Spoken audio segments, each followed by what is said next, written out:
datang kembali di podcast Siap JKN, si Kamali sama peserta JKN episode ke-6, season ke-4. Nah, seperti biasa kita akan membahas topik-topik yang pastinya sangat menarik dan sayang untuk dilewatkannya terkait program JKN. Oke.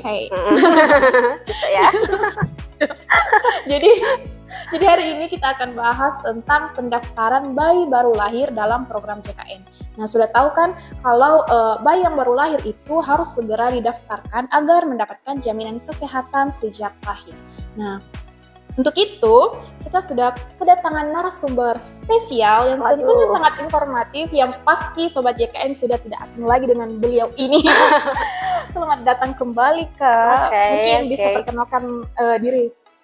Oke, halo Sobat Si Kamali. Perkenalkan saya Julian, staff frontliner dari kantor cabang Maale. Halo Kak Julian. Uci. Jadi Kak langsung saja. Jadi mungkin banyak orang tua yang masih bingung nih soal ini. Nah, sebenarnya kenapa sih bayi baru lahir itu harus segera didaftarkan ke program JKN? Oke, jadi sebenarnya untuk pendaftaran BBL itu sebagai peserta BPJS atau JKN itu sebenarnya penting ya. Karena kan maksudnya kalau bayi berlahir itu kan biasanya masih rentan terkena atau masih berisiko lah untuk terkena penyakit. Nah, kalau misalkan si bayi ini belum terdaftar BPJS kan otomatis nggak bisa di-cover nanti BPJS-nya. Jadi untuk mempermudah atau untuk memperingan orang tuanya, bagusnya segera didaftarkan jaminan untuk didaftarkan BPJS-nya agar nanti kalau misalkan si bayi sakit sudah bisa dijamin oleh BPJS. Nah, selain itu sebenarnya untuk pendaftaran BBL ini itu memang wajib karena telah diatur di regulasi di mana itu mewajibkan bayi peserta JKN untuk didaftarkan sejak lahir. Nah, oke Kak, sebenarnya sih apa sih kategori bayi baru lahir ini Kak? Apakah yang memang baru lahir saat itu atau mungkin ada waktunya? Oke, jadi untuk pendaftaran bayi berlahir itu memang bagusnya ketika si bayi dilahirkan itu langsung segera didaftarkan sebagai peserta BPJS atau JKN. Nah, untuk batasnya sebenarnya itu untuk bayi berlahir itu ada batas maksimalnya dari hingga 28 hari usia si bayi. Nah, biasanya itu kan kalau kita daftar bayi itu ada sebutan kartu sementara bayi. Nah, untuk kartu sementara bayi itu diberlakukan bagi peserta yang belum memiliki identitas berupa NIK di kependudukan. Nah, ketika si bayi didaftarkan kartu sementara itu hanya berlaku hingga 3 bulan. 3 bulan. Nah, contohnya misalkan si bayi terdaftar di PBI. Nah, misalkan si bayi terdaftar di PBI, kemudian selama jenjang usia 3 bulan itu sama sekali tidak dilaporkan ke kantor BPJS, itu berisiko untuk dinonaktifkan BPJS-nya. Jadi kalau misalkan kita didaftarkan di kartu sementara itu, kalau sudah ada kesempatan, bagusnya segera dibuatkan NIK-nya di kependudukan, kemudian melapor kembali ke kantor BPJS, atau bisa juga melalui kanal pelayanan online kita untuk kita lakukan pemadaman data, atau kita lakukan perubahan data sesuai dengan data capilnya yang terbaru. Seperti itu. Oh, jadi kalau misalkan lewat dari 3 bulan langsung nonaktif Kak, jadi harus kemungkinan ya, jadi kemungkinan besar untuk yang PBI itu jika lewat dari 3 bulan memang kemungkinan besar akan nonaktif BPJS-nya. Jadi bagusnya memang segera dilaporkan sih, karena kalau misalkan dia sudah terlanjur nonaktif BPJS-nya, kemudian kita perbaharui datanya itu dan mungkin mau pengaktifan kembali untuk bantuan pemerintah, wajib pengusulan kembali ke dinas sosial. Jadi bisa dikatakan diulang dari awal lagi untuk melapor ke dinas sosial. Nah, nanti dinas sosial yang tentukan kembali boleh atau tidak diaktifkan ke bantuan pemerintah kembali seperti itu. Oh, jadi ini seperti perlindungan sejak dini ya Kak. Nah, terus lalu bagaimana sih cara pendaftarannya Kak? Apakah harus datang ke langsung ke kantor BPJS atau bagaimana? Oke, jadi untuk pendaftarannya sendiri itu pun bisa sebenarnya didaftarkan oleh pihak rumah sakit langsung jika si ibu melahirkan di rumah sakit. Jadi nanti petugas di rumah sakit itu akan kirimkan berkasnya mungkin ke kita, nanti kita bantu daftarkan. Ataupun kan maksudnya tidak semua ibu melahirkan di rumah sakit ya. Misalkan mungkin posisinya melahirkan di klinik, di bidan atau di rumah yang tidak kerjasama dengan BPJS mungkin. Nah, kalau posisinya seperti itu, jika ibunya terdaftar di JKN, untuk pendaftaran bayinya nanti itu bisa melapor langsung ke kantor BPJS.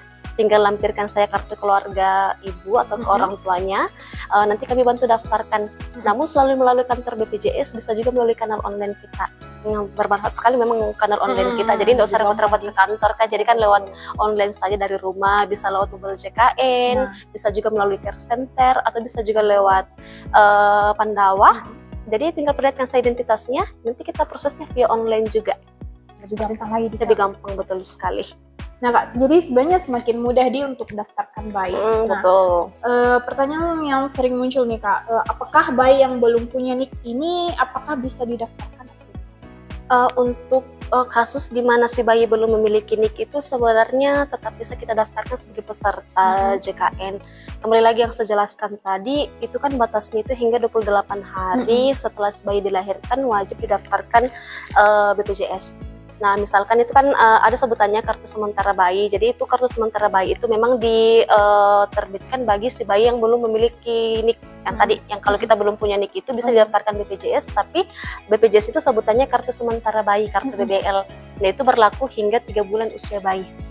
Ya, jadi kalau kembali lagi sama dengan yang PBI tadi, misalkan PBI lebih dari 3 bulan sama sekali tidak diperbaharui datanya, kemungkinan besar akan nonaktif BPJS-nya. Jadi memang wajib atau menjadi tugas orang tua juga, tanggung jawab orang tua untuk segera lakukan selain pendaftaran bayinya sebagai peserta JKN, memang wajib untuk melaporkan perubahan data si bayi jika memang belum terdaftar sesuai dengan identitas aslinya berdasarkan di kartu keluarganya tersebut. Seperti itu. Sekali. Oh jadi Kak, itu kan dulu itu didaftarkan pas masih dalam kandungan. Itu tidak midi, sekarang itu sudah keluar nih baru didaftarkan kayak begitu Kak. Jadi kan memang kemarin sempat ada ya aturannya kalau misalkan si bayi masih dalam kandungan itu sudah bisa didaftarkan kartu BPJS-nya. Namun untuk sekarang itu sudah tidak bisa lagi. Jadi nanti posisinya si bayi sudah lahir baru bisa kita daftarkan kartu sementaranya.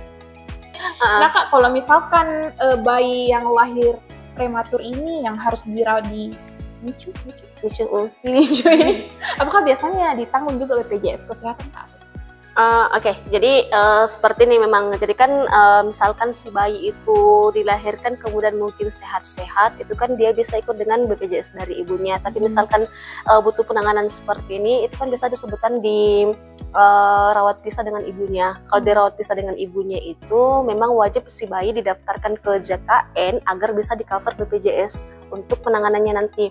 Nah kembali lagi kalau misalkan posisi si bayi saat itu memang belum memiliki NIK, nanti kita daftarkan dulu sebagai kartu sementara bayi. Namun jika posisinya sudah ada NIK-nya, nanti akan didaftarkan langsung sesuai dengan identitasnya dari kartu keluarga. Kemudian jika nanti sudah diterbit BPJS-nya, tetap bisa di cover BPJS-nya untuk penanganannya di rumah sakit. Seperti itu. Jadi Kak, maksimal bayi baru lahir didaftarkan ke JKN itu kan 28 hari. Betul. Nah terus kalau lebih dari itu Kak bagaimana? Kalau misalkan maksudnya dari 28 hari setelah usia si bayi ini dilahirkan tidak didaftarkan ya, itu sebenarnya agak berisiko juga. Kenapa? Contohnya misalkan si ibu mungkin terdaftar sebagai peserta PBPU Mandiri. Nah si bayi ini tidak didaftarkan segera, mungkin si bayi sudah usia 21 tahun baru kita daftarkan sebagai peserta JKN khusus untuk PBPU Mandiri. Nanti itu iurannya akan terbentuk dari bulan lahir si bayi. Contoh misalkan bayinya mungkin kelahiran Januari tahun 2024, kemudian baru melapor ke BPJS kita daftarkan mandiri di Januari 2025. Jadi iurannya itu akan terbentuk dari Januari tahun 2024 itu hingga ketika didaftarkan. Nah selain iurannya terbentuk dari lahir, jadi beberapa bulan terakhir itu dia jatuhnya sebagai peserta premi atau menunggak. Jadi misalkan si bayi sakit, rawat inap di rumah sakit, tetap akan dikenakan denda. Jadi memang agak berisiko kalau agak lambat dibayarkan di bayinya itu. Seperti itu. Itu kalau orang tuanya terdaftar sebagai mandiri Kak? Jadi kalau misalkan orang tuanya daftar mandiri dan agak telat didaftarkan si bayinya, ya kasihan si bayi juga jatuhnya nanti dia menunggak. Walaupun memang agak lambat dilaporkan, tapi di aplikasi itu terbacanya sudah sebagai peserta mandiri menunggak. Ini Kak, kalau misalkan bayinya sudah lahir itu apakah otomatis dia mengikuti kepesertaan orang tuanya Kak atau bagaimana? Atau harus... Jadi untuk bayi berlahir itu dia akan ikut dengan kepesertaan ibunya. Jadi dia akan melekat dengan data ibunya ketika ibunya daftar sebagai penerima bantuan. Misalkan berarti bayi akan terdaftar sebagai penerima bantuan juga. Ibunya terdaftar sebagai peserta mandiri, berarti dia akan ikut melekat dengan data ibunya sebagai peserta mandiri juga. Seperti itu. Kak melekat dengan kepesertaan ibunya? Berarti kalau bapaknya kenapa? Kalau berbeda dengan kepesertaannya bapaknya bagaimana? Dia akan tetap ikut dengan data ibunya. Jadi kalau misalkan si ibu ini belum terdaftar sebagai peserta BPJS misalkan, itu si bayi tidak akan bisa kita daftarkan dulu. Jadi ibunya wajib kita daftarkan dulu sebagai peserta BPJS, kemudian si bayi baru bisa kita ikut daftarkan juga, seperti itu. Intinya harus mengikuti keputusan ibunya. Iya, betul sekali. Jadi karena kadang itu kan pasangan suami istri itu kadang beda kepesertaannya Kak. Kan kadang ada yang mungkin suaminya terdaftar sebagai PBI, ibunya terdaftar sebagai peserta mandiri. Kadang kan biasa orang lebih merasa boleh tidak ya daftar ikut dengan bapaknya saja sebagai peserta PBI, namun itu kan tidak bisa sesuai dengan regulasinya kan, si bayi itu dia akan tetap mengikut dengan pesertaan ibunya. Jadi kalau misalkan tetap mau dialihkan si bayi ini sebagai peserta PBI, mungkin boleh, tapi ibunya itu wajib pengusulan dulu ke dinas sosial. Jadi ibunya dulu dialihkan sebagai peserta PBI atau mungkin PBPU Pemda. Setelah itu baru kita daftarkan juga si bayinya ikut dengan kepesertaan ibunya. Nah, terus kalau misalkan mau didaftarkan ini bayi Kak, itu apa saja syarat atau berkas yang dibawa?